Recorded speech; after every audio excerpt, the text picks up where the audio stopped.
ঢাকা বিশ্ববিদ্যালয় থেকে বেড়ে ওঠা নেতৃত্ব, বাংলাদেশ জাতীয়তাবাদী ছাত্রদল কেন্দ্রীয় সংসদের সাবেক সফল সাধারণ সম্পাদক, বিএনপি কেন্দ্রীয় নির্বাহী কমিটির সাবেক সহপ্রচার সম্পাদক, রাজশাহী বিভাগীয় বিএনপির সহ সাংগঠনিক সম্পাদক এবং সিরাজগঞ্জ জেলা বিএনপির সম্মেলন প্রস্তুতি কমিটির বর্তমান আহ্বায়ক, আমাদের আগামী 12ই ফেব্রুয়ারি নির্বাচনের এমপি প্রার্থী, সবার প্রিয় আস্থাভাজন ব্যক্তিত্ব, আমার সম্মানিত শ্রদ্ধেয় মুরব্বী জনাব আমিনুল ইসলাম খান আলিম, উপস্থিত আছেন বেলকুচি উপজেলা বিএনপির সাবেক সফল আহ্বায়ক এবং সফল সাধারণ সম্পাদক শ্রদ্ধেয় আব্দুর রাজ্জাক মন্ডল ভাই, উপস্থিত আছেন জেলা বিএনপির অন্যতম সদস্য আজম কাকা, আমাদের মাঝে উপস্থিত আছেন অত্র গ্রামের কৃতি সন্তান রাজশাহী কৃষি উন্নয়ন ব্যাংকের সাবেক ম্যানেজিং ডিরেক্টর শ্রদ্ধাভাজন ইসমাইল হোসেন ভাই, আর উপস্থিত আছেন পৌর বিএনপির আহ্বায়ক আলতাফ হোসেন সরকার সহ বেলকুচি উপজেলা বিএনপির নেতৃবৃন্দ, যুব দলের বেলকুচি উপজেলা পৌর কমিটির নেতৃবৃন্দ, ছাত্রদল, স্বেচ্ছাসেবক দল, কৃষক শ্রমিক দল তথা রাজাপুর ইউনিয়নের বিএনপি এবং সর্বস্তরের নেতৃবৃন্দ, এবং আমার সামনে উপস্থিত আমার গ্রামের এবং অত্র পাড়ার যুবক ভাইরা, মুরব্বিয়ানগণ, আমার ব্যক্তিগত পক্ষ থেকে সালাম, আসসালামু আলাইকুম। আসলে আজকের এই নির্বাচনী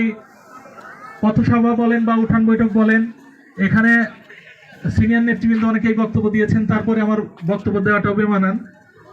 তবুও যেহেতু আমার গ্রাম এবং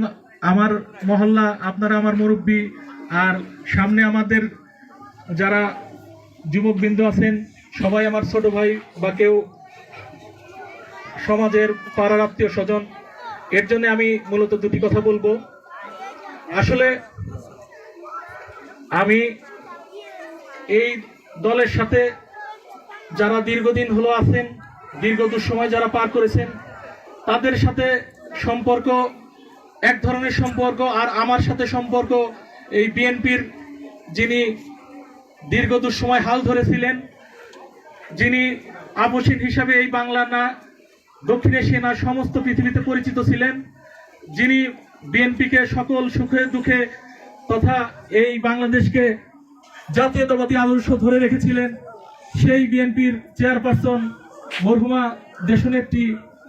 বেগম খালেদা জিয়ার আমি সর্বোচ্চ দুঃসময়ে তার পাশে এই মফস্বল থেকে গিয়ে দায়িত্ব পালন করার সুযোগ হওয়ার সুবাদে তার সাথে আমার রক্তের সম্পর্ক না হলেও আত্মার একটি সম্পর্ক হয়। এটা অনেকে বুঝবেন, অনেকে আসলে বোঝানোর মতো ভাষা নেই। উনি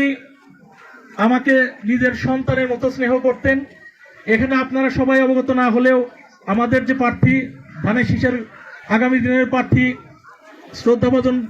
নেতা জনাব আমিনুল ইসলাম খান আলিম, উনি খুব ভালো করেই জানেন। আপনারা দু একটি কথা না বললেই না বা না জানলেই না, ওনার দুঃসময়ে অনেক কেন্দ্রীয় নেতা ছিল,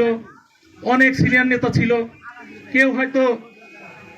ভয়ে হোক বা যে কারণেই হোক খোঁজ নেওয়ারই চিন্তা ভাবনা করে নাই।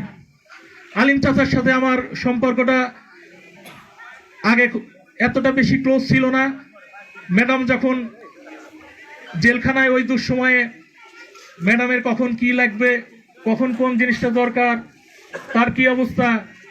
এই খোঁজ খবরের দায়িত্বটা মূলত আমার সাথে যোগাযোগটা আলিম চাচাই করতেন, বা ওনার মাধ্যমে দলের অনেক সিনিয়র নেতারা পেত। উনি 18তে যখন মনোনয়ন নেয় বা দল যখন ওনাকে মনোনয়ন দেয়, আমি সরকারি কর্মকর্তা থাকার কারণে আমি তখন ওনার জন্য নির্বাচনের মাঠে অংশগ্রহণ করতে পারি নাই। কিন্তু আমার পক্ষ থেকে সর্বোচ্চ চেষ্টা ছিল, সর্বোচ্চ সহযোগিতা ছিল যে না, উনি যেন ভোটে জয়লাভ করে এমপি নির্বাচিত হন। কিন্তু দুঃসময় এবং দুর্ভাগ্যের কারণে, নীল নকশার ভোটের কারণে উনি আসলে প্রকৃত ভোট উনি পায় নাই, ওনার বাক্সে যায় নাই, যার কারণে উনি এমপি হতে পারেন নাই। এইবার গত 24-এর 5ই আগস্ট এই যে স্বৈরাচারী দুঃশাসন, সেই পতন হওয়ার পরে বাংলাদেশ জাতীয়তাবাদী দলের ভারপ্রাপ্ত চেয়ারম্যান দেশনায়ক তারেক রহমান এই দেশে আসার পরে আগামী নির্বাচনে যে জোয়ার সৃষ্টি হয়েছে, এটা আপনারা গত কালকের সারাদিন এবং সারা রাত ব্যাপী যারা এখন ফেসবুক বা মিডিয়া দেখেন তারাই বুঝতে পেরেছেন। তো আমরা যদি এই জোয়ারের সাথে একত্রিত না থাকতে পারি, আমরা যদি এই সময় ভুল করি, এর মাসুল কিন্তু আমাদেরকেই দিতে হবে। এর জন্য আমরা সমেশপুর গ্রামবাসী তথা রাজাপুর ইউনিয়নবাসী ইনশাল্লাহ আগামী 12 তারিখে সর্বোচ্চ ভোটে আমরা ধানের শীষ প্রতীকে আমিনুল ইসলাম খান আলিম চাচাকে নির্বাচিত করব ইনশাআল্লাহ। এবং আমরা আশা করি যে বেলকুচির যে 6টি ইউনিয়ন আছে, পৌরসভা আছে, আমরা চেষ্টা করব আমাদের ইউনিয়ন থেকে যেন সর্বোচ্চ ভোটের ডিফারেন্সে ধানের শীষ প্রতীকে গিয়ে থাকে। এখানে আমাদের বেলকুচির অনেক সিনিয়র নেতৃবৃন্দ আছেন এবং আজকের যিনি প্রধান আকর্ষণ উনি আছেন, ওনারা বক্তব্য দিবেন। আমি আর আমার বক্তব্য দীর্ঘায়িত করব না।